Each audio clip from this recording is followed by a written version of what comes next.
தமிழுக்கு நிலவென்று பேர். இன்பத் தமிழ் எங்கள் சமூகத்தின் விளைவுக்கு நீர். தமிழுக்கு மனம் என்று பேர். இன்பத் தமிழ் எங்கள் வாழ்வுக்கு நிருமித்த ஊர். தமிழுக்கு மதுவென்று பேர். தமிழெங்கள் இளமைக்கு பால்.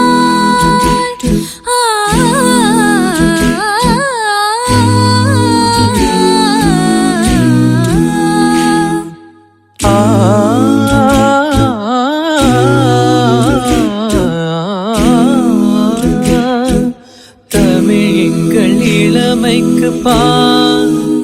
இன்ப தமிழல்ல புகழ் மிக்க புலவர்க்கு வேல். புலவர்க்கு வேல்.